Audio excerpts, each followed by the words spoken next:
qui demande en tout cas l'intelligence congolais dans son ensemble pour voir comment sauver ces pays. Namutu Oyo Azako diriger en haut.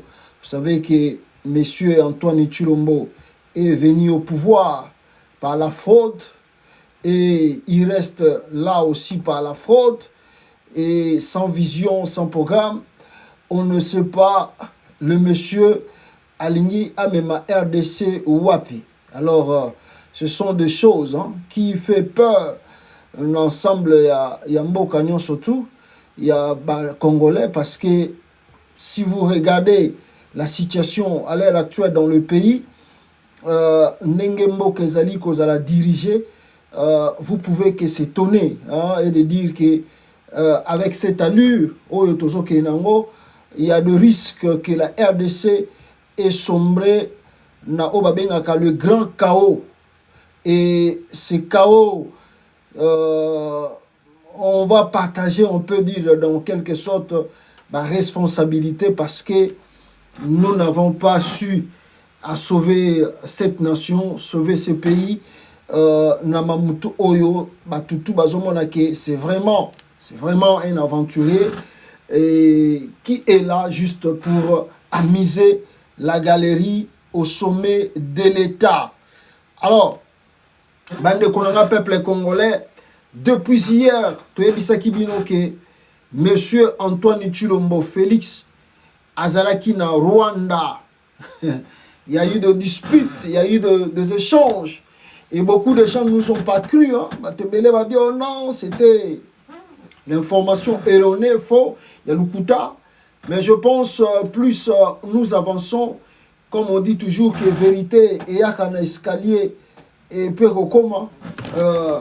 Bande Konangai, je pense que Bozomo n'a bien surtout, information n'est comme il peut circuler de gauche à droite qui confirme, Tolobaki n'a bien depuis l'Obi Awa, que Monsieur Antoine Tshisekedi était bel et bien, Azalaki bel et bien, na Rwanda.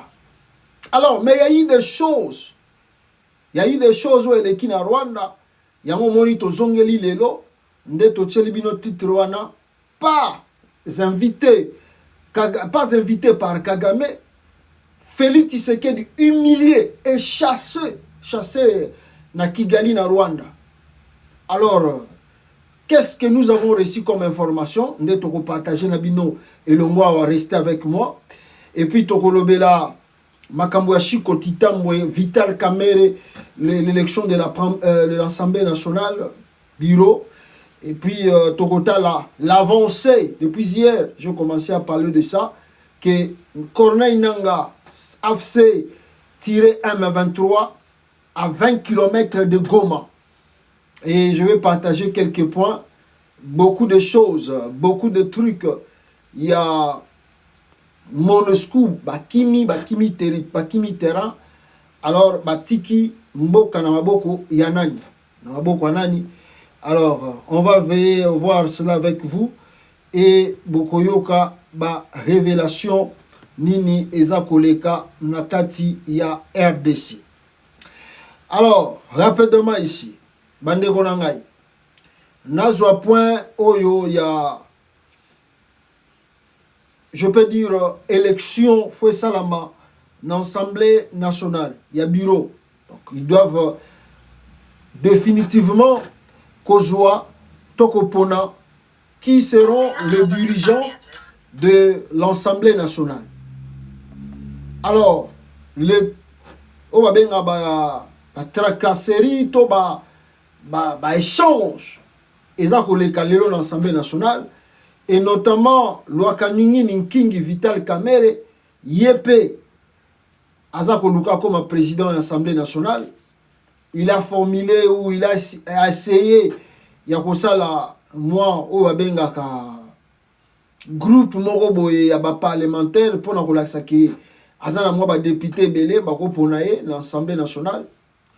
Et comme Kamere n'est pas souple dans la corruption, à m'équiper qu'on corrompre na façon pour que azwa quelques députés va voter. Donc, à l'air promettant encore des avantages, par rapport à l'expérience Naïta Mazalaka, président de l'Assemblée nationale, Kala.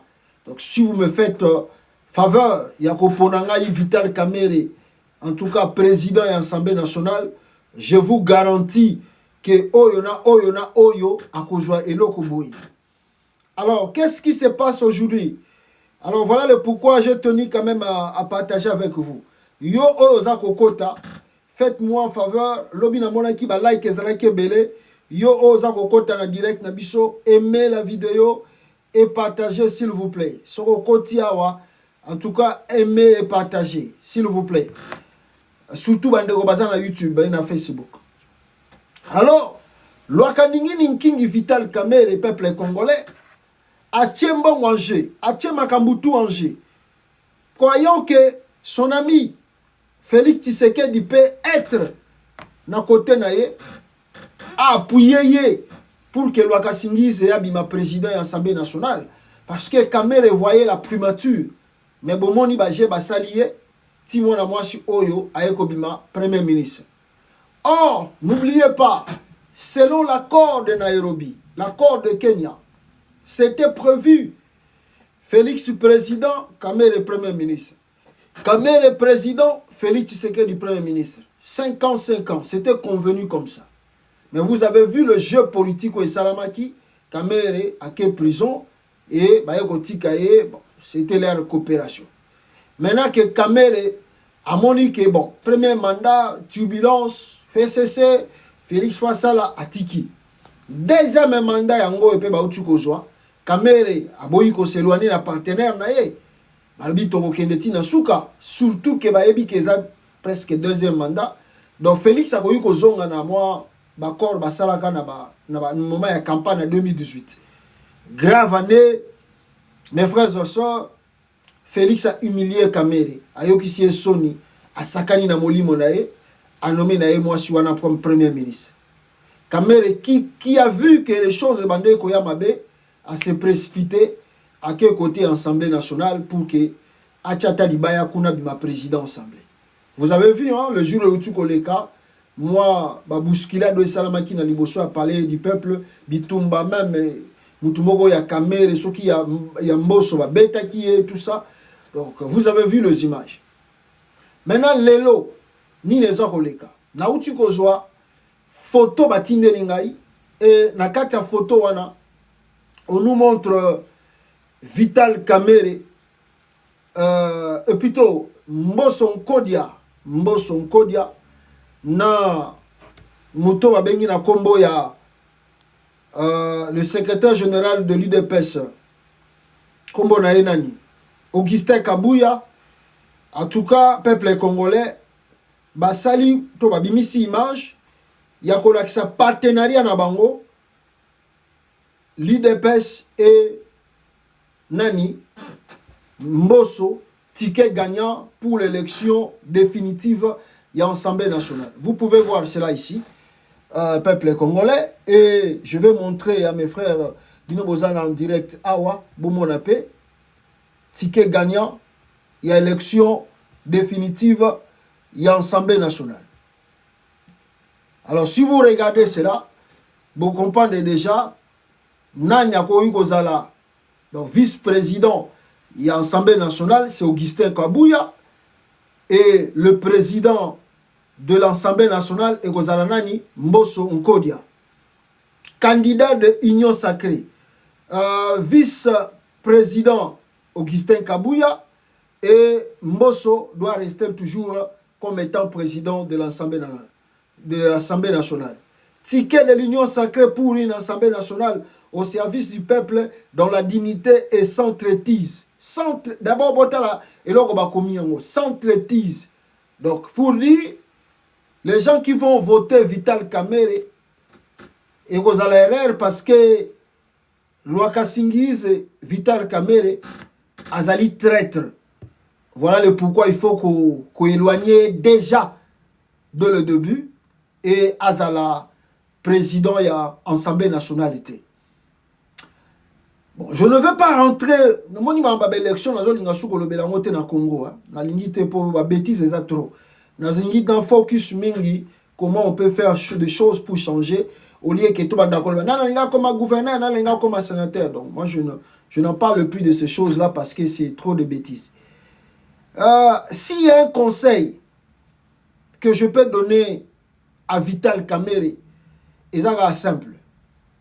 Sa Kamerhe, là où il est, de se retirer ou de retirer son nom dans cette élection, il y a bureau, il y a Assemblée nationale. Parce que l'affiche que vous voyez montre directement qui sera le président de l'Assemblée nationale et son vice, ou le premier vice-président, ou vice-président et Assemblée nationale.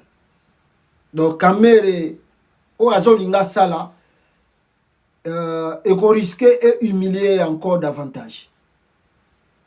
Il a beaucoup d'abord été déjà humilié par le régime Tshisekedi. Et s'il veut encore enfoncer, surtout pour l'élection définitive, il y a Bureau national, il y a Assemblée nationale, je ne vous mens pas, Kamerhe sera véritablement humilié. Et Agoyoka Soni Oyo, Agoregreta Kangovine Mobimba. Donc moi, je ne suis pas cadre de l'INC ou membre de l'INC, mais je conseille à Vital Kamerhe, à l'ongola kombo nae, na bureau, ou ton élection à bureau na Assemblée nationale, pour éviter l'humiliation et la honte. Félix n'est jamais ou ne sera jamais reconnaissant. C'est un ingrat. Il a prouvé ça plusieurs fois. Na vie. J'aimerais bien ce qui Kamerhe à Rolandango qui a se penché na ce qui Félix Agoyoka ezongi ce ministre économie ce qui a nini wana problème na bango. Mais atika na makamba élection et bureau de l'Assemblée nationale. Félix n'est jamais reconnaissant. Ce qui Kamerhe tche libaya a kozala humilié et a koreketa kango vina e mobimba. Na ebite ce qui acteur politique ya Congo bazomona makambo nini Félix azosala. Ce qui botali élection l'équipe en 2023. Vous allez comprendre la mentalité où ils ont tourné tout autour de Félix. Félix a le souci d'humilier les politiciens congolais. Bato bino boye baki bazalaki ba na grand aura politique na katamboka. Félix a humilié bango un à un. Azo si bango même valeur, même importance na kata société. Regardez bien le chiffre. Le pourcentage, Félix a pesi, ba Fayulu, ba Katumbi, na batutu na élection où tu connais en 2023 a. Souci na ezali, il faut les effacer dans l'atmosphère politique à Congo. Il a donné à Fayulu 4%, c'est effacer la personne. Koli Moussaï. Il a donné à Katumbi 15, 16%. Et il a donné aux autres de 0,01 tout ça. Donc ils allaient esprit molli momoko ya ko humilier les autres et puis ko effacer bango l'atmosphère politique yamboka. Je peux encore aller plus loin un peu pour dire beaucoup de politiciens au Congo bao bazo rêver nanu. Aujourd'hui, je parle de Kamerhe, mais demain on va parler de Jean-Pierre Bemba. On parlera de Bemba parce que c'est dans le plan de Tshisekedi. Il faut effacer Mututu Oyo, Azalaki na aura moko politique, Akita, Akomaloko la Pamba, Nakatambo Kawana. Et je dis aux politiciens congolais, pas aujourd'hui, demain, vous allez regretter Joseph Kabila. Il était mauvais, certes. Biso tutu bandé ko linga été, biso tutu bandé ko mona efo, mais avec la politique Félix Azako a appliqué le long en Congo. Je dis beaucoup à tous ces acteurs politiques de la RDC, beaucoup regretter Joseph Kabila. Parce qu'il était un peu mieux. On voyait on écoutait la voix de Kamerhe, on écoutait la voix de Fayulu, on écoutait la voix de Katumbi, on écoutait la voix des autres.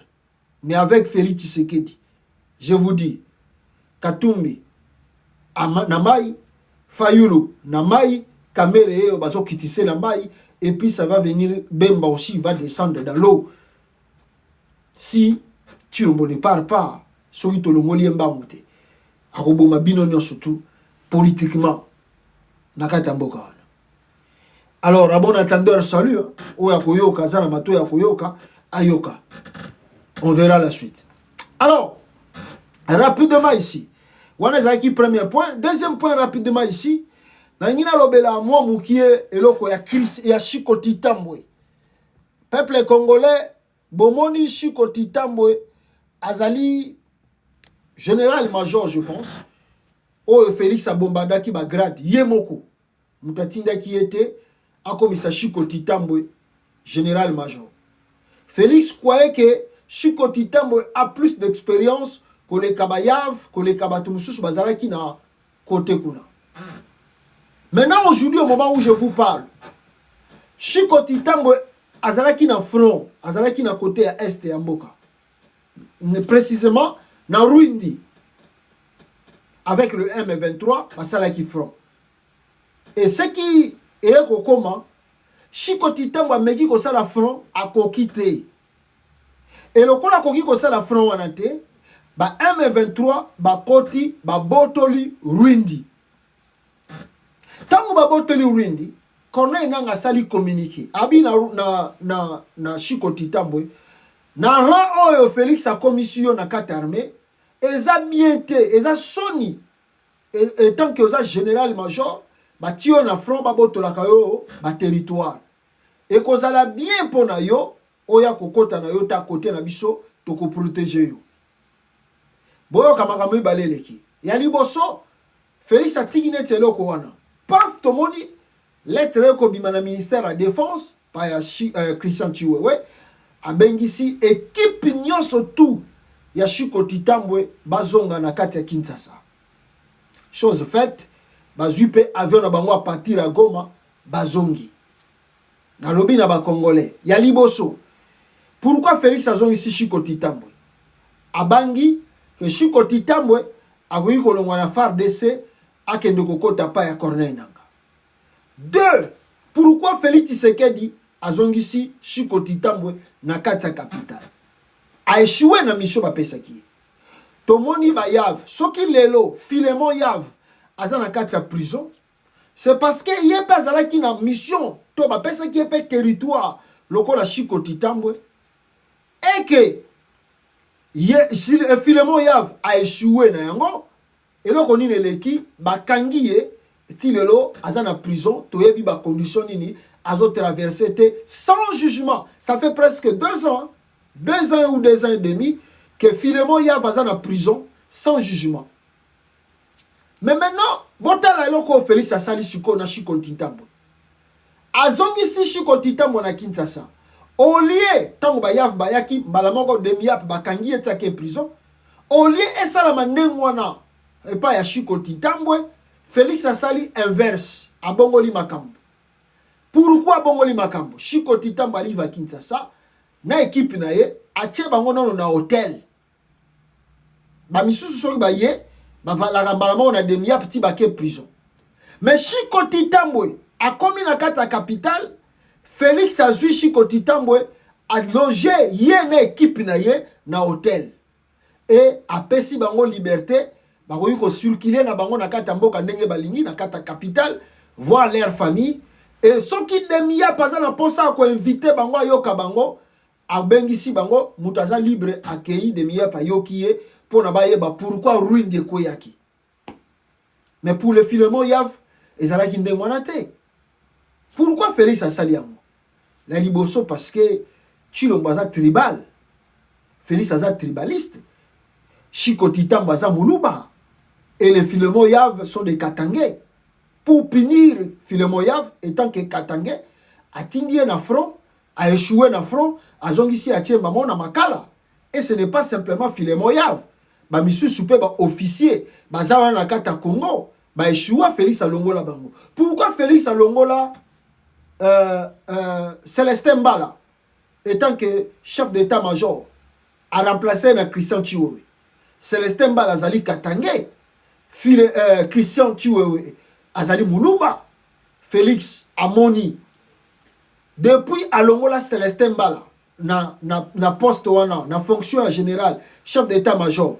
Est-ce que il y a de progrès na muto ya tie comme étant chef d'état-major Christian Chiwewe?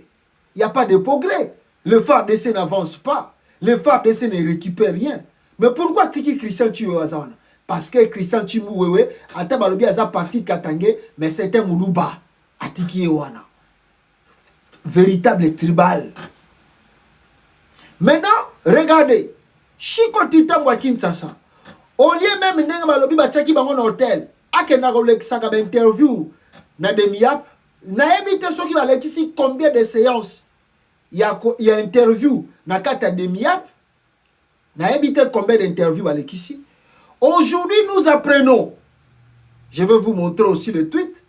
Aujourd'hui, nous apprenons que Christian Chiko Titambwe Azali a quitté na ba charge tout au Ebaneko pesé sur Yé. Non simplement Chiko Titambwe, même son équipe au Ebazongi Saki Bango non surtout na kata capitale, Bazali a quitté na ba charge tout. Et Chiko Titambwe Azongi Lokola deuxième. Il est devenu qui? Attendez, je vais lire ça. Pour Nalo Banabino information Yamabete Awa. Attendez, voilà, Yangoyo. Et je vais vous montrer aussi Bino Bozolandanga Awa. Je vais vous montrer cela pour la meilleure compréhension. Voilà, Yangoana. Azonginan.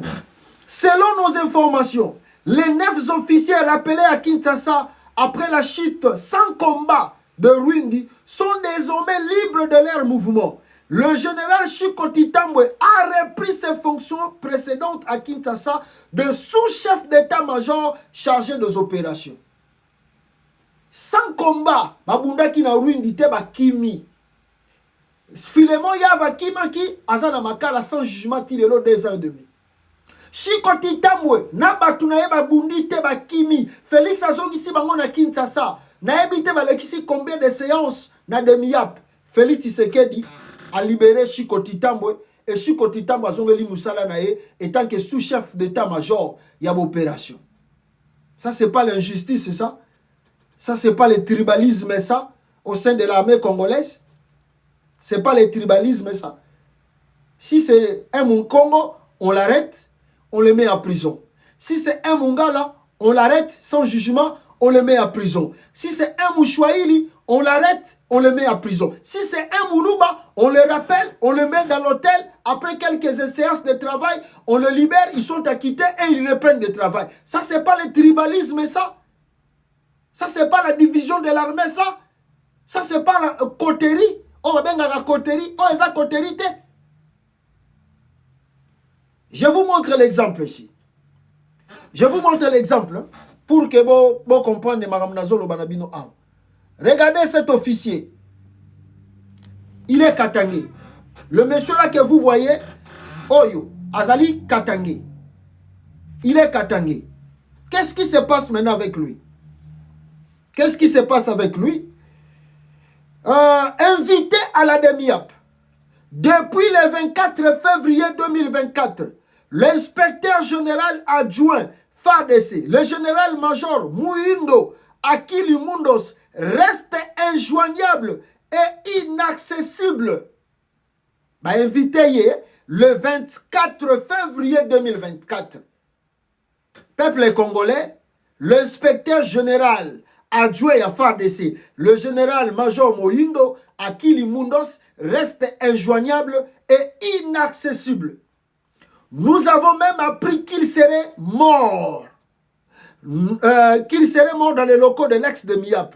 Nous sommes très inquiets et nous demandons au commandant suprême garant de la nation et protecteur de la cohésion nationale de s'impliquer plutôt pour retrouver notre frère et trouver sa dépouille mortelle au cas où il serait déjà mort.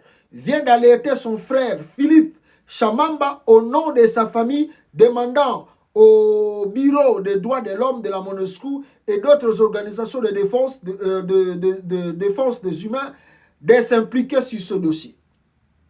Il est Katangé. Il est Katangé. Yewana, peuple congolais, je crois il est Katangé. Yewana, Azali Wapi, Amemaki na demi-ap, à partir de demi-ap, depuis le 24 février, la famille Bazali n'a accès n'a été bayebite azali wapi. Oyo ya ye baluba azongisi ye na Kinshasa, atie na hôtel après quelques séances ya lukuta sans jugement na kata de miap, ye wana zongi na sous chef d'état-major ya opération ya FARDC. Tribalisme aigu pointu na kata Congo. Ah, ba militaire à Katanga. Ah, les officiers katangais. Vous ne pouvez pas faire la rébellion. Vous ne pouvez pas rejoindre votre frère John Numbi. Moi, j'ai reçu des appels, sa famille m'ont dit, Pastor Lobela Likamboyo, t'as vraiment, yé, bazoko seraye, aïbi mbongo, a détourné Félix Akangi, kapoaza Katangé, balobi kaza proche à Joseph Kabila. Yangwana Félix a écarté yé. Dans le bon. On va en parler, mais est-ce qu'on va faire quoi? Est-ce que Azamutali Bosso, officier Katangé, ou Félix Akangi? Est-ce qu'Azamutali Bosso, officier Katangé, Félix Akangi, Azon Yokola? Mais pourquoi bino ba militaire à Katanga Bozoka, exemple, la bande de binoté? Le mal au Congo, c'est ça. Bakangi Moussousou, les autres sont là. Bakangi Maboko, le Bango, Bazok, observé, Bazotala.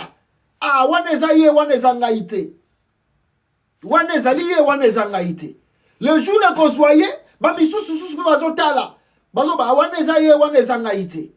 au lieu que ba officier Katangé ba comprendre que Félix a tribal et à kosili sabango valeur à kosili sabango ngala, au lieu que des officiers Katangé ba rejoindre ndeko na bango John Numbi pour que ba sa na front ba bengana Félix Tshisekedi baza ko sa la contemplation baza ko contempler ndenge bazoko donda bango moko pa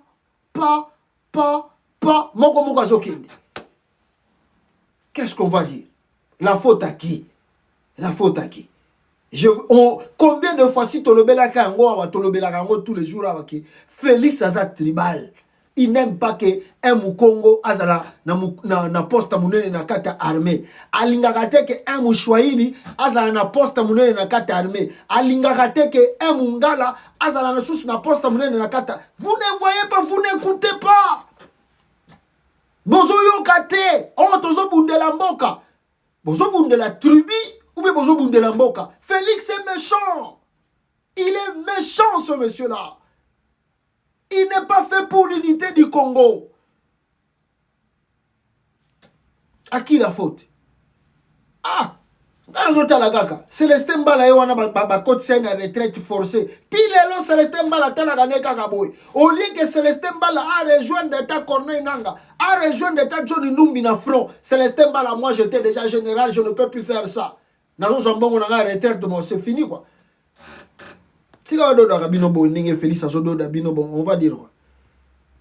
Mawatro, bande konanga mawatro, koyoka makambo ezoko legana kata ya RDC, tribalisme aigu pointu.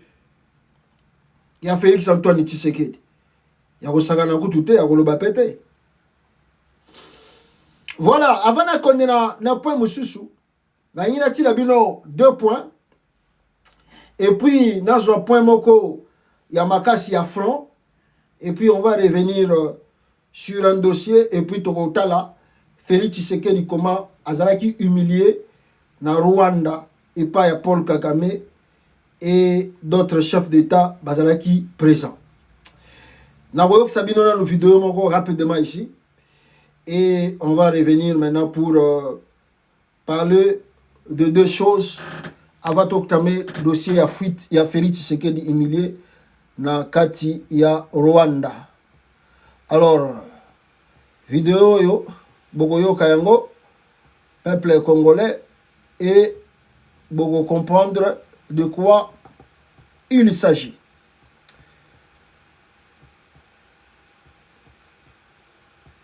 Alors suivez la vidéo.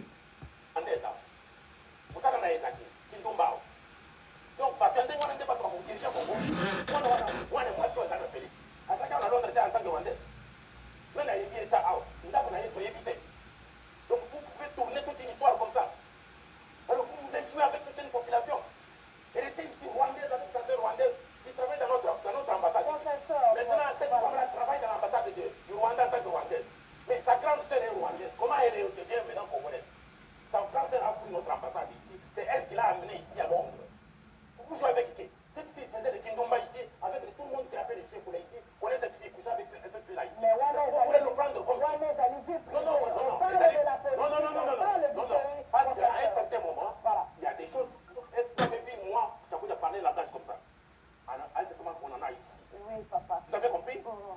fille là est connue ici. Je peux vous donner le nom de tout le monde qui peut vous dire toute sa vie. Ils étaient trois ici. Professeur, nous courons. J'ai toute leur vie ici. Ils connaissent. Ils étaient ici. Nous courons. J'en parle comme ça pour que Félix comprenne que toi, il y a pas comme ça pour ça. Non, il y a comme quoi, il y a ça moi toi là. À nous moi, on a pas chez vous là, on va que de la Bruxelles. C'est pas du bang non. Alors, est-ce que depuis que Badiba était premier ministre, vous avez vu Félix les critiquer? Alors vous me dites que je ne vais pas supporter Tiba. Alors pourquoi moi je supporte Tiba là? Professeur Julien, moi je supporte Tiba là. Non parce que Tiba là, c'est dépensé trop longtemps. Laisse-moi poser mes questions. Voilà. Alors, vous avez écouté... Dans...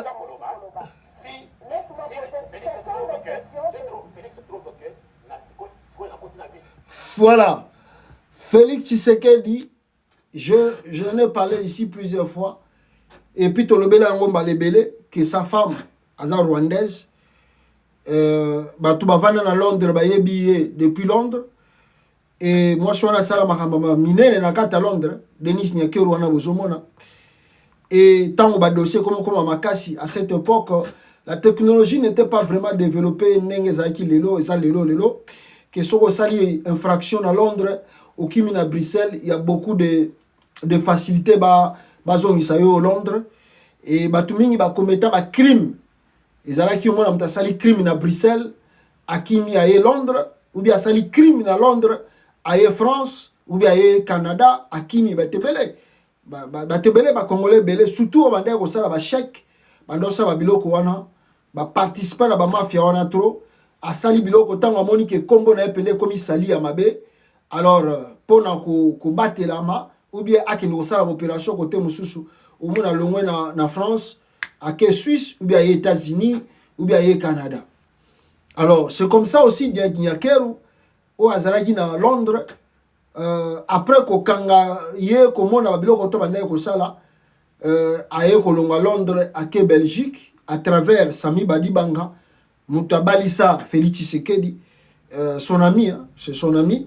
Abalisaye, ti baye koma na Bruxelles bisika bazali et libala ngo pe ba mekaki et kufaka nango ba congolais mingi baye barate libala ya Félix Tshisekedi na Denis Nyakeru et kufaka na yango mutaye ko zonga susu libala wana c'est Vital Kamerhe lwaka ningini nkingi mutaye bisi Félix Tshisekedi omoni mwasi wana ozalaki na ye liboso wana il faut zongana na ye lokola ye aza na ba tendance ya ba Rwanda aza rwandaise et aider biso ke Kagame a facilité biso tâche tozo pouvoir na Congo. Donc ce to kei na mwasi na o Gisèle Mpela et ozala problème na biso makasi mingi to récupérer pouvoir tozo pouvoir. Donc izala na Denis Nyakeru a ofungula biso ba tâche belé ba mouvement belé na à partir de Rwanda na Uganda.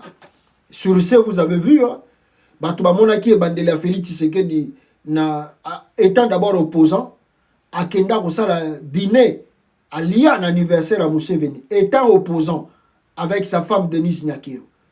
Étant opposant, Félix Tshisekedi a fait beaucoup de aller-retour Bruxelles-Kigali pour avoir un soutien. La femme, moi, si wana Nyakeru, abandé ko couvrir yé na babiloko ebele pour que Asara babiloko wana.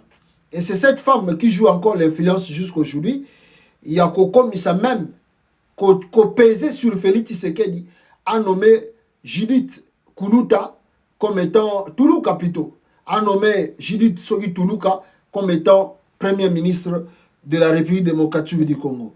Donc vraiment, il y a la même mise du Rwanda dans la politique congolaise. Maintenant, rapidement ici, dans le bela dossier, il y a M23 na front, AFC de Corneille Nanga, ni les autres Kakuna. Bande Konangai, depuis hier, depuis lobby, na bande Koyebi Sabino que Corneille Nanga azako avancé. Et avancer na bango, ezali ya kosakanate, eza significatif. Bintou Keïta, la représentante ya MONUSCO na Congo, na conseil de sécurité à ONU, a ebisi bango ke ba matériel de guerre oyo AFC-M23 ba tiena kata mboka wana lelo bazali même na ba anti-missile oyo ba sombi même biso MONUSCO toza susu na force ya kobumbisa bato wana te ba komi musika trop Alors, qu'est-ce qu'il faut faire? Balobi, bango pe bazo kendega na sous forme de dialogue. Mais au lieu de bambala moko dialogue, bazo banga, que so ba meki koloba makamba dialogue, na Kinshasa bat bakotomboka. Et on connaît que tango représentant il y a Monescu na France porte-parole na bango un français, amegaka koloba ke M23 zali équipé koleka biso Monescu, ba congolais ba tia makelele, même ba senga ke ba expliquer. C'était la vérité. Et lelo Bitou Keïta a confirmé en gros que Batouana baza ko avancer. Maintenant au front, Makamuni les a koleka. Moi je dirais que la Tanzanie vient de payer le prix. Et prix nino Tanzanie a fouti. Na kobe ngango ezali prix ya trahison au basali nanga. Ya ko livrer mutu na bango na Kinshasa. Vous savez Eric oyo azali lelo na Demiap azalaki assistant ya Nanga. Nanga avait écrit na mwasi ya Tanzanie pona kolobaki ah bon yo trahir biso ozui mutu wana otindie na Kinshasa au profit ya Félix Tshisekedi. Bon eko sala lelo côté tozaka ka. Lelo ndenge na zo Sabino awa la SADC vient de déplorer que 3 militaires tanzaniens bakangi bango na pa ya ba M23. 3 militaires ya SADC bakangi bango pa ya M23 et bayebite sort na bango zani. À part ba Sud-Africains. Les militaires sud-africains mi balé bazana maboko M23 tiré AFC. Lelo ndenge nga nazo Sabino awa 3 militaires sud-africains aux arrêts. Et plutôt Tanzaniens aux arrêts. Alors posez-nous la question. Batouana bakangi bango ndenge nini? Comment ils étaient arrêtés? Est-ce qu'il y a eu fuite ya kokanga bango? Il y a eu quoi? O esali ke bakangama nakati ya RDC. Je vais vous lire l'information rapide. 3 soldats de la SADC tués même, on me dit plutôt. Tués par un tir de mortier au nord Kivu. Alors, 3 soldats tanzaniens déployés au nord Kivu dans le cadre de la mission de la communauté de développement de l'Afrique australe en sigle SADC ont été tués et 3 blessés par un tir d'obus de mortier largué par les terroristes du M23 près du camp où ils séjournaient. Les revanche. Nous sommes en guerre.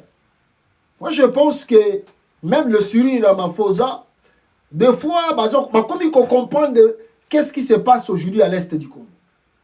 Et les autres équipes minimisées, au Bandé Komona, Makambo, Bandanga, Bazako, ça les a blagues. Je pense que Batebele, le pays, le président, va comment comprendre. La Tanzanie vient de payer le prix du fait que Bangonde va livrer Eric, oh, Bakangi, wana na Demia Pazakoloba, na maboko a Félix Tshisekedi. Il vient de payer le prix.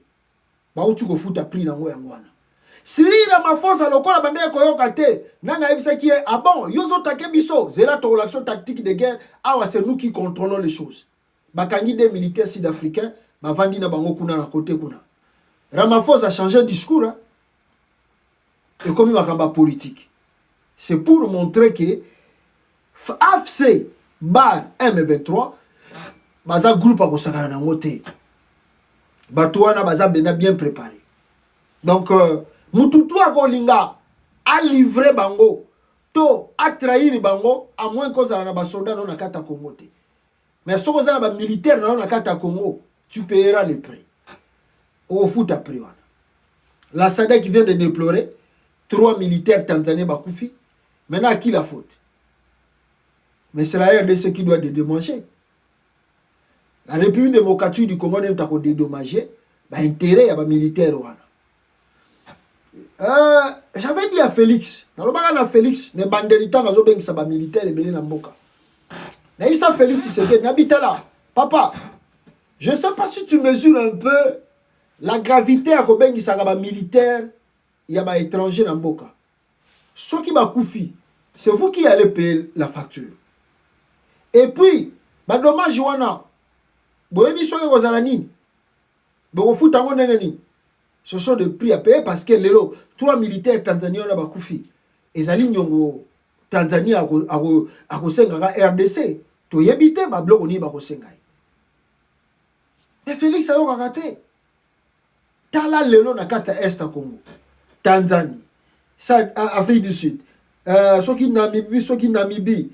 Et puis, il y a EAC Zali, Ouganda, Burundi, et puis Sud du Soudan. Tout ça, tout na kata Est. Mercenaires, Wazalendo, bazaga na Est. Mais bazo kokape bitumbate.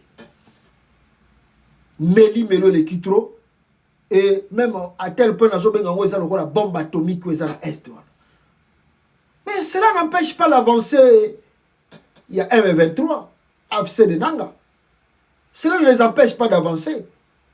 Est-ce que, peuple congolais, boyebi que, attendez, vous avez une information, Naoutu Kozwa Awa. Je crois que j'en ai eu ici. Voilà. Est-ce que boyebi que le M23 Baouti ko récupérer 3 coins Nakati Mboka. 3 cités. Hein. Voilà, 3 cités. Côté Moussoutou Bakomelinga que Sake abandonné par des soldats indiens. 3 soldats indiens. 3 positions défensives plutôt passent sous contrôle du M23. Et si j'avance plus loin, qu'est-ce qu'on nous dit ici? On nous dit que militaire to batoué Monescu Nakata Congo va confirmer to va se retirer côté à Saké.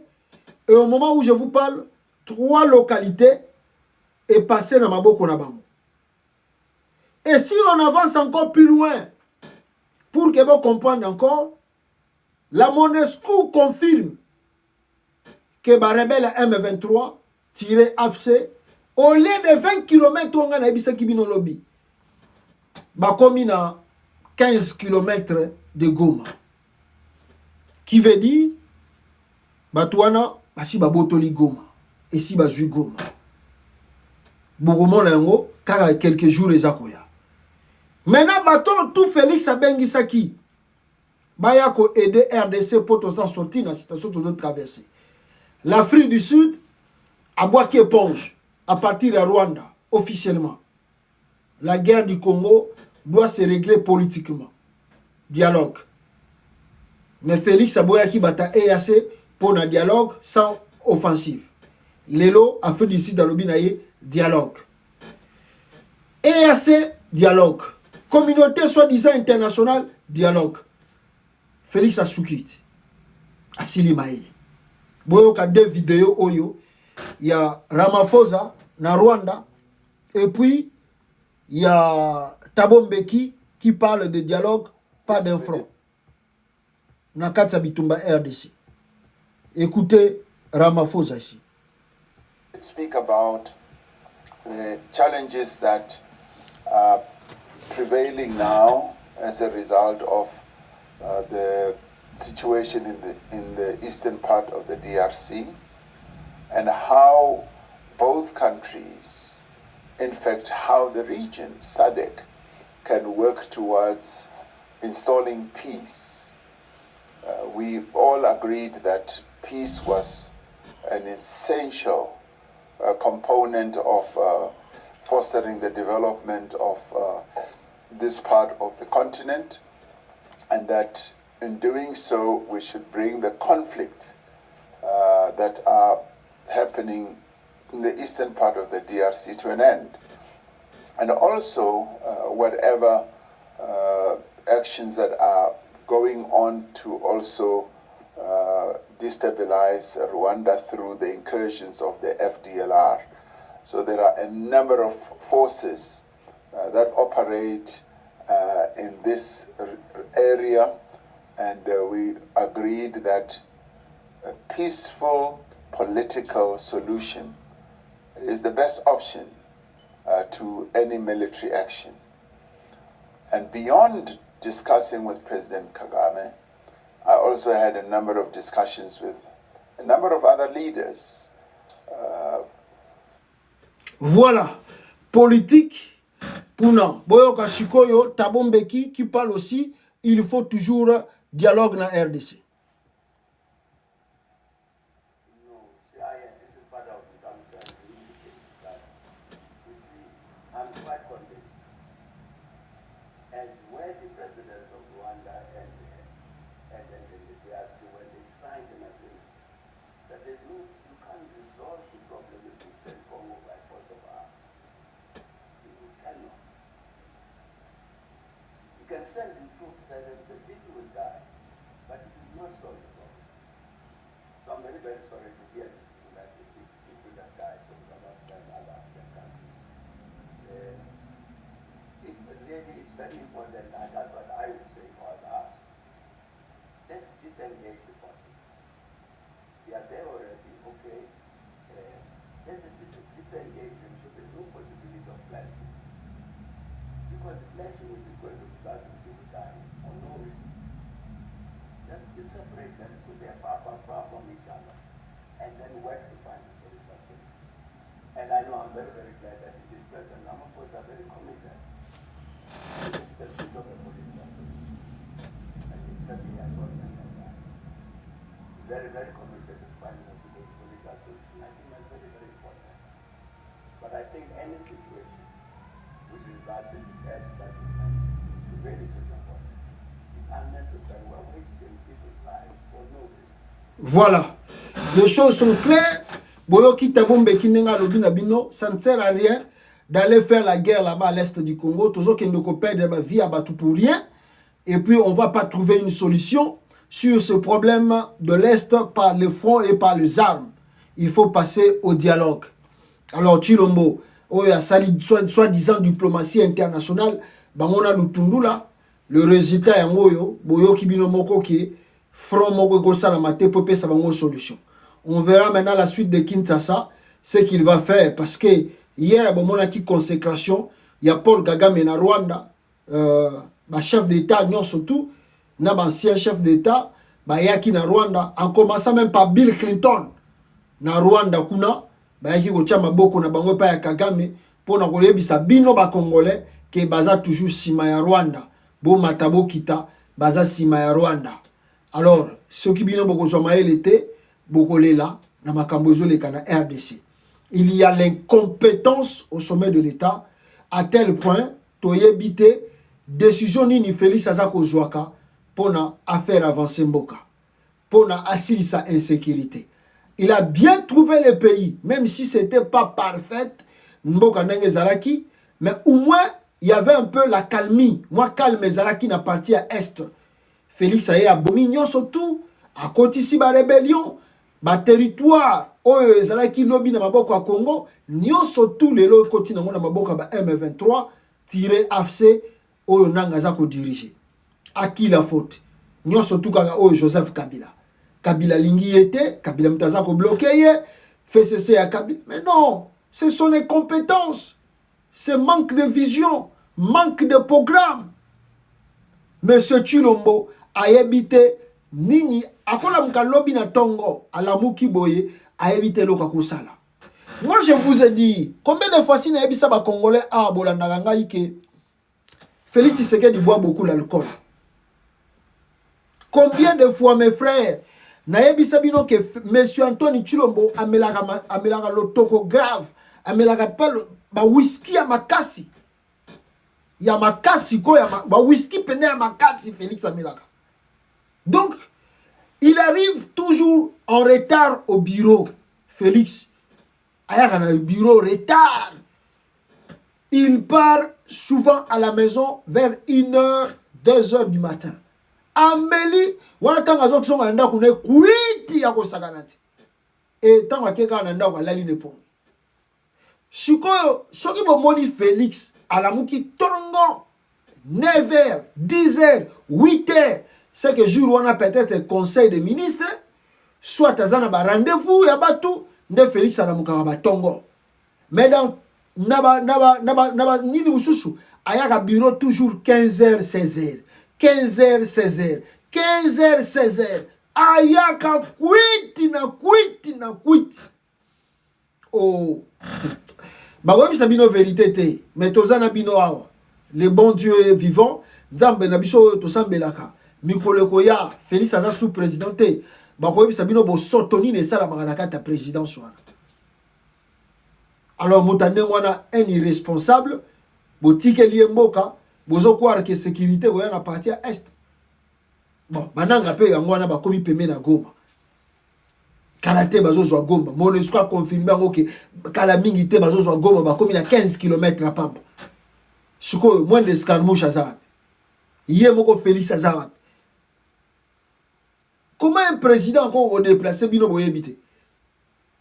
Awa kutu na utu koyoka ke Félix ba grimace tout azo sala contre Joseph Kabila. Raison na wezaka moko. Il a peur que Kabila zonge la pouvoir. L'entourage de Kabila, et plutôt l'entourage de Félix, et lui-même Félix, bazo banga que Joseph Kabila zonge la pouvoir. Yango bazo menacé, nengo bako selakaye, yenem tazo soutenir M23. Jeune Afrique a outu koma édition Mobimba Awa. Jeune Afrique a outu koma édition Mobimba Awa. Sur la peur de Félix Tshisekedi, comment on a que Kabila zonge la pouvoir. Alors Yangwana a pression mingi panae. Il a demandé à plusieurs fois que Kabila Koutanae, Kabila Boy.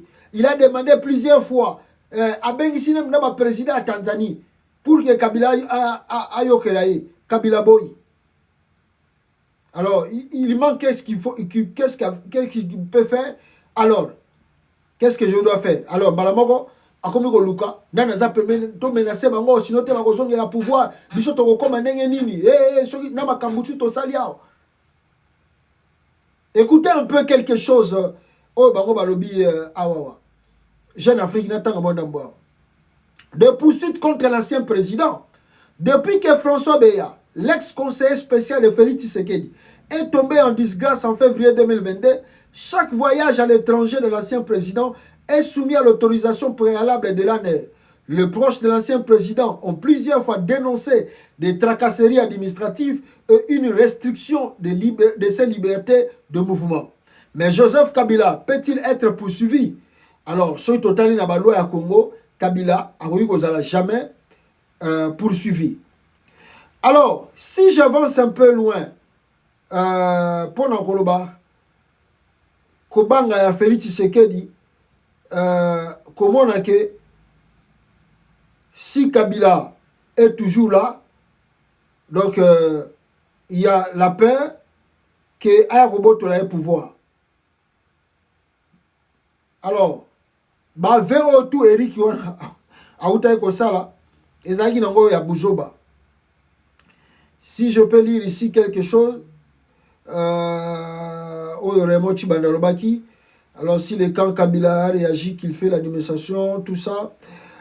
Pour votre information, au moment où je vous parle, Joseph Kabila a fui le pays. Wana Augustin Kabouya, Joseph Kabila a bimaki depuis janvier na Kinshasa et il n'en parle pas. Son absence, Yangonem Tezako Bangi Sabango, et Bazomonake, si Kabila continue de rester trop longtemps à l'étranger, ça risque que Azong ait le pouvoir. Yangoana Bazoko Sala, Bamangungu Wana tout. Bamona ke mwana mobali oyo tochenga pandi likolo bisika zawana zongawa sinon tenenga vandi 3 mois kuna bomona ga mama na rébellion et continue mboka et puis a eu pouvoir. C'est inutile. Kabila ozonga na ye mais akozonga mukola lingi quand il veut, au moment où il veut, ndi akozonga Congo. Pourquoi vous avez peur? Tu as gagné l'élection soi-disant réélu avec 74% batutu balingaka yo. Maintenant ozo bangani. Travailler des papa aussi sabitumbezo de Ganamboka. Maintenant, bandeko nangai, toko tena point na biso makasia. Où se trouve Antoine Tshilombo lelo? Namoni ba journal moko ya ba congolais, ba uti ko komawa que monsieur Félix Tshisekedi azana à Bruxelles. Azana Belgique. Première information tozwa kiawa. Où se trouve Félix Tshisekedi? Baye ko signaler biso que Félix Tshisekedi azaki na Bruxelles wana batuwe bazoloba et que akendaki mbangu na ba soins intensifs na kati hôpital moko na Bruxelles kuna. Mais écoutez-moi très bien. Mais, avant de commencer à point, il y a soi-disant sur un hôpital à Bruxelles. Félix s'est rendu à Kigali. Félix, je répète encore pour vous kanga bien. Monsieur Félix Tshisekedi azalaki bel et bien na Rwanda, na Kigali. Félix est arrivé au Rwanda, je pense, le dimanche 7 avril. Non, 8 avril. Non, 7 avril plutôt. 7 avril. Akomaki na aéroport ya Rwanda na Kigali. Et oh, tout le baki na bino lobby. Awawa. Eza lukutete, eza vrai. Eza vrai, eza fondé. D'ailleurs, il y a une photo. Eza recirculé. La photo, je ne peux pas authentifier sur les événements, eza à Rwanda ou bien eza quelque part. Mais la photo, ils ont authentifié un peu présence, on dirait, à Félix Tshisekedi. Bon, en tout cas, na habité ceux qui vraiment sont au Rwanda ou bien à côté Moussus. Je peux vous montrer l'image en question pour que bon on appelle Bino Nangai. Regardez un peu cette image. Alors, est-ce nazomona Sassou soit ça là qui on a Namoni, président de Centrafrique, il n'est pas allé Kiwana, parce que Sassou aussi était là. Namoni, d'autres chefs d'État ou bien d'autres délégations Bazawana. Alors, je regarde, est-ce que Ezalaki moment Félix a prêté qui serment? Ou, mais surtout, Poussaniwa Mouké, c'est comme s'il y a aussi des officiers rwandais. Bon, je ne sais pas s'il y a des officiers rwandais au Bazalaki Wana. Alors, est-ce ezalaki na Rwanda ou ezali jour après taki serment? Mais na d'autres lango est-ce que jour après taki serment bachaki bakita boye na kati ya aéroport nji plutôt na stade des martyrs pour na bato bayaki ko assister na prêtement à serment na ye? Alors bandeko na ngai à part oyo na yakisi bino awa. Mais information pour nous confirmer présence il y a M. Félix Tshisekedi na Rwanda et bimeli biso na journal moko ya Uganda awa. Wapi yango? Journal à Uganda. Voilà. Journal à Uganda oyo nde mutepesi biso ba information un peu claire sur la présence de M. Félix Tshisekedi au Rwanda. Attendez, na bimisango lisusu. Awawa. Voilà. Présence de Félix Tshisekedi na Rwanda. Maintenant, on a observé, ceux qui ont observé, Ezali journal Ebimaki le 8 avril 2024. Baso ben observer, the observer en anglais. Hein? Balobi boy, presence of President Tshisekedi in Kigali, but absent at the commemoration ceremony of the 30th anniversary of genocide in Rwanda. La présence de M. Tshisekedi était bel et bien au Rwanda, mais Félix Tshisekedi était absent dans la cérémonie. Oh, il y a 30e anniversaire, il y a génocide, il y a Rwanda. Il était bel et bien présent au Rwanda, mais absent dans la cérémonie, il y a 30e anniversaire, il y a Rwanda. Pourquoi? Pourquoi il était absent? Je vais prendre cela.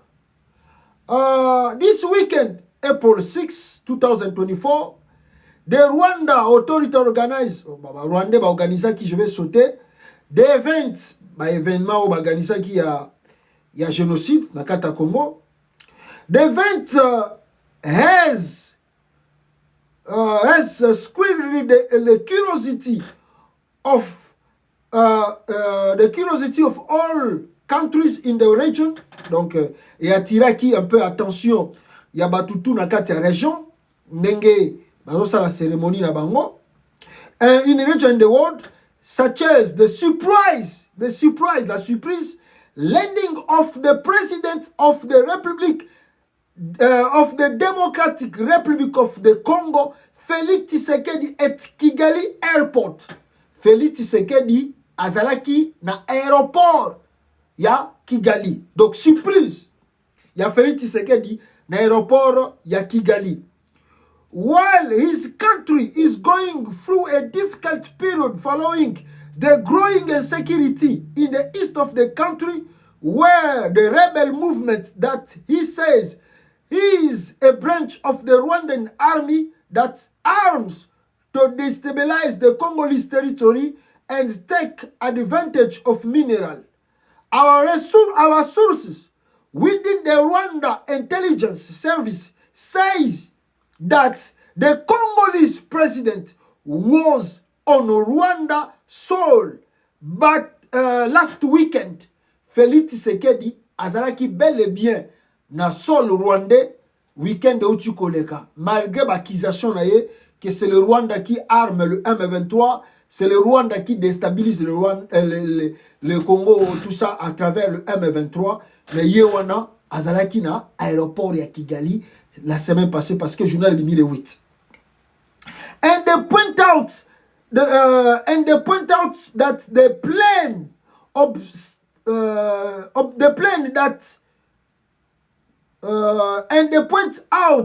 plane shattered by the presidency of the Democratic Republic of Congo had certainly landed at Kigali International Airport. L'avion du président congolais a vraiment atterri dans l'aéroport de Kigali. With President Tshisekedi on board, avec le président Tshisekedi na kata avion.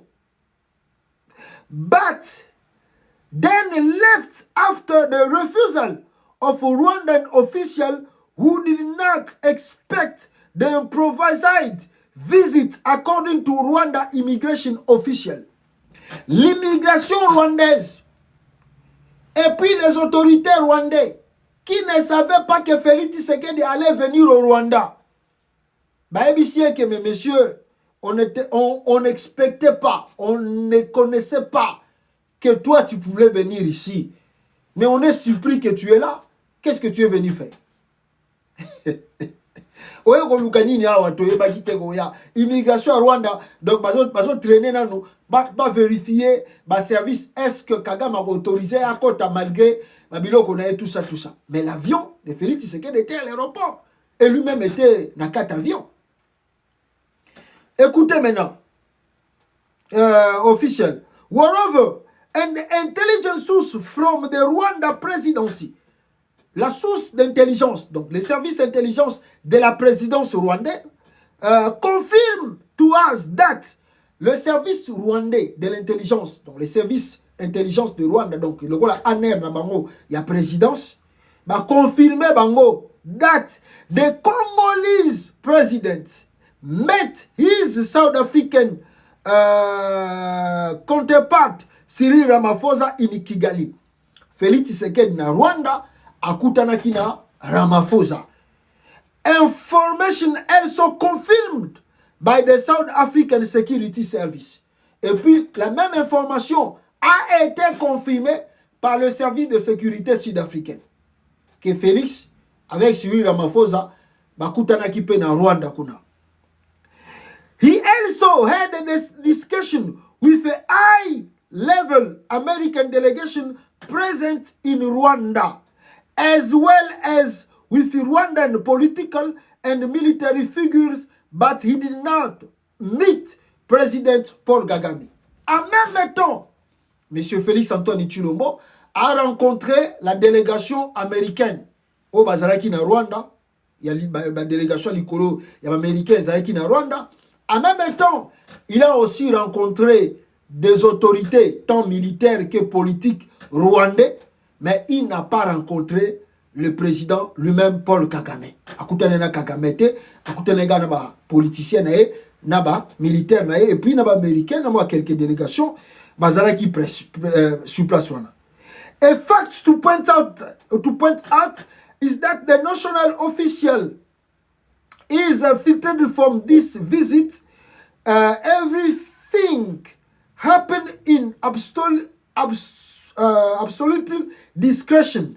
Balobi que même au point il y a national où il y a filtration makambo Félix Tshisekedi ya salaki on dirait nyonso tout esalamaki na ndenge moko ya discrétion pour que mutu amona te mutu pe ayeba te ke ye aza na kati ya Rwanda to aza na kati ya Kigali.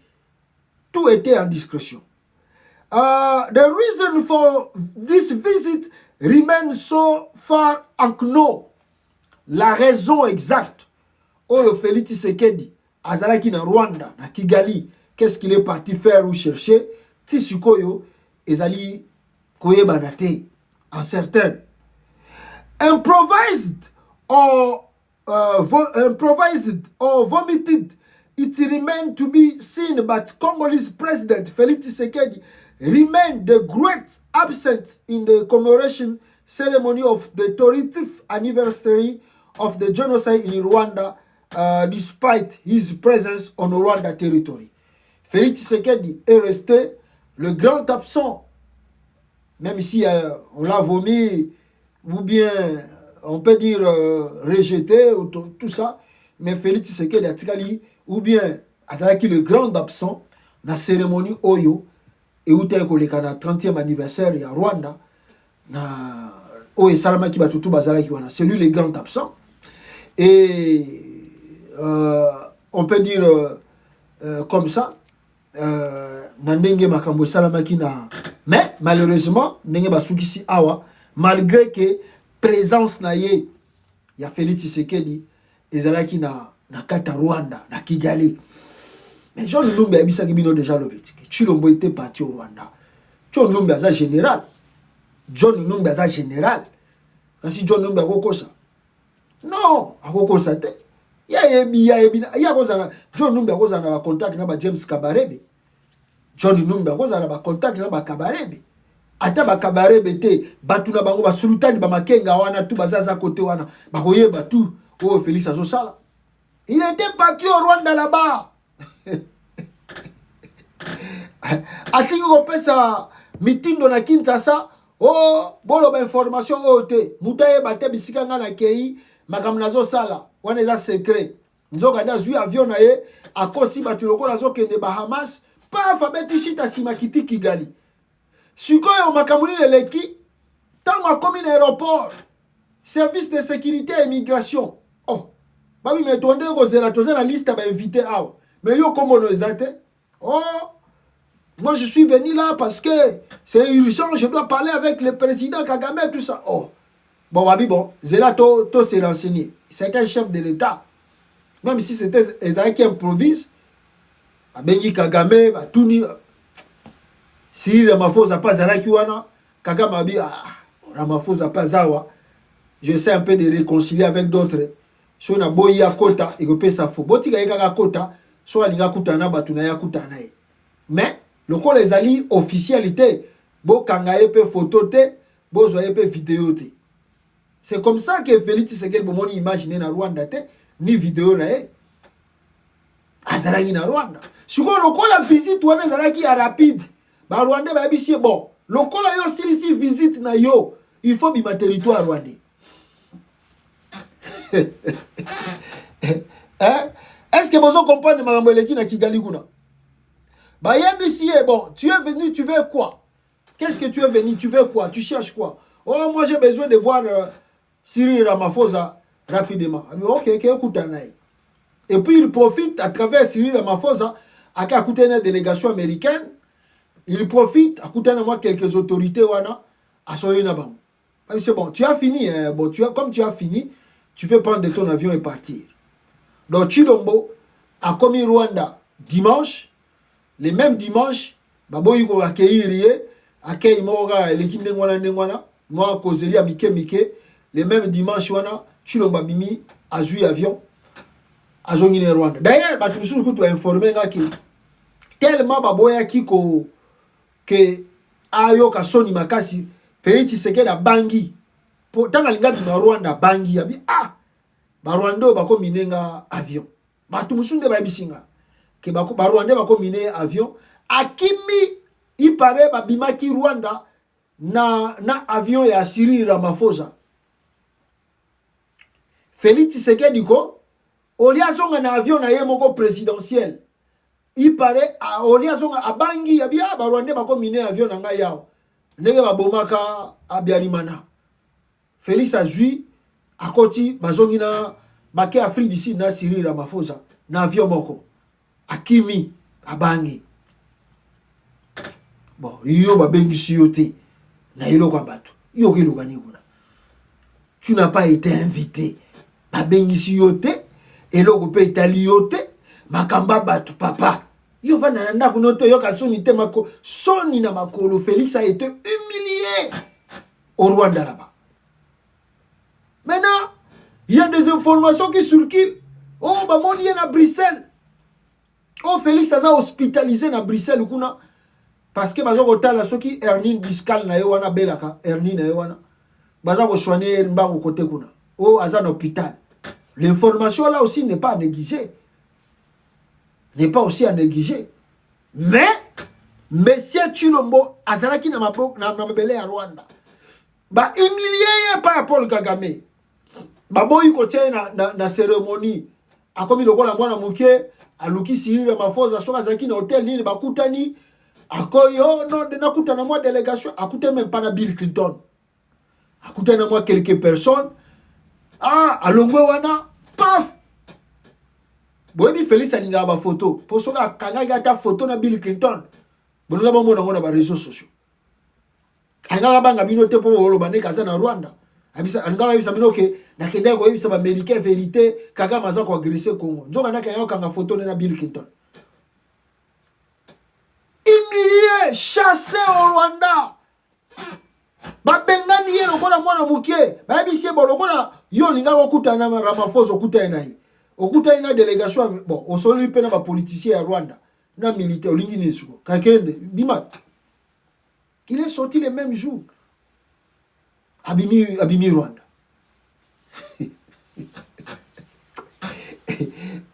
Là, on apprend que, oh, aïe, Belgique, azobela hernie discale. Non, surtout, on a des chapatos. Bon, maintenant, on a tombé lelo, ma information, tozoka. Ma information, tout tozoka, na tombé lelo. Oh, le chef de l'État est à Bruxelles. Azoko zoba contact. Ces questions, il y a un pays. Ah, quel magamba pays Félix Tshisekedi d'ailleurs au Lubana Bruxelles. Quel magamba pays Félix Tshisekedi d'ailleurs au Lubana Bruxelles là. Magamboni da pays d'ailleurs au Lubana Bruxelles. Babengani na Rwanda, humilié, honte. Félix à Bruxelles, à Belgique. Même jour babengani à Bruxelles donc juste gars à camoufler. Oh non, le chef de l'État banini.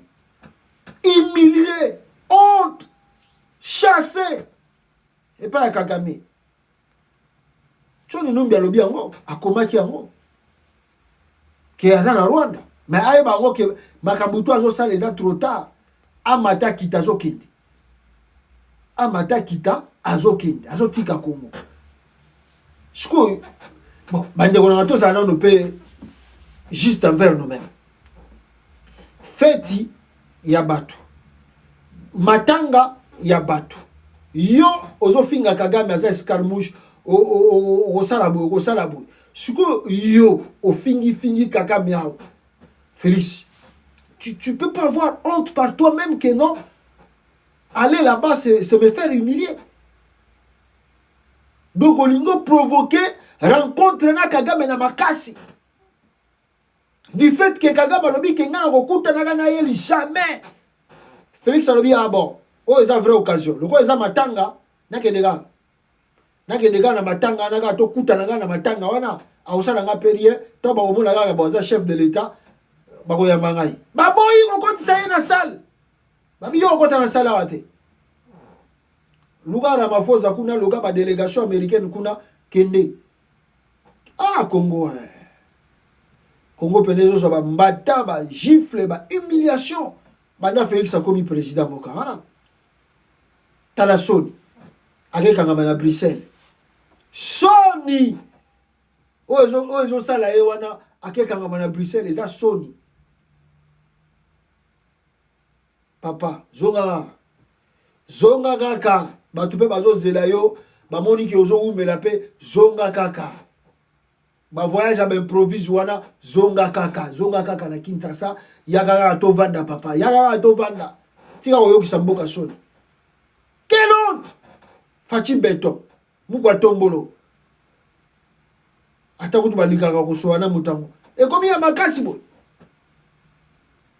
Na Congo kuna Kabila boko kuta na yo, okomi ko menacer aza soutenir M23. Kagame parle bien okuta na yo soutien. Talo ningo komi ko provoquer ba rencontre na makasi ba humilier ningo na kata aéroport.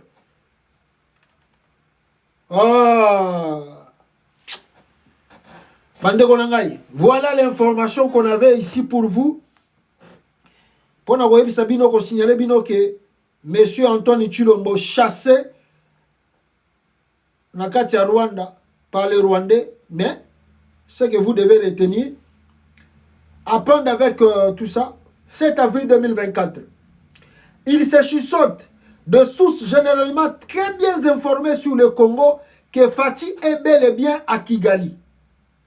Il s'est tenu une réunion entre Kagame, Bill Clinton et Fachi. On dit aussi que Sarkozy et Ramaphosa ont pris part à ces sommets cachés. Dans cette réunion, Félix a signé des documents concernant le Congo, documents lui présentés par Clinton et Kagame. Et après que Fachi ait signé ces documents, la Belgique a accepté de faire un démenti en disant que le journaliste s'est trompé. Donc on va en prendre avec beaucoup de réserves. Journaliste est mondial à sa zobaté. Mes frères, un journaliste belge, ils peuvent se tromper des fois dans la géographie, mais un journaliste belge vous dit que le monsieur là était là. Ils ont vu un journaliste avant de faire son reportage. Avant que le journaliste fasse le reportage, il doit avoir des éléments. Et puis le journaliste là, information c'est ça directité. A salué d'abord l'interview, quand ils sont dans le studio, et puis ils ont rediffuser en haut. Si le journaliste doit saluer l'information, avant ça en haut, à vérifier. Yem Taza na Rwanda, il n'était pas à Bruxelles, Azalaki na Rwanda. A dit que Tshisekedi est ici au Rwanda. Après, au nom démenti Salami, il n'était pas là-bas. Et c'était l'erreur de notre part. Faux!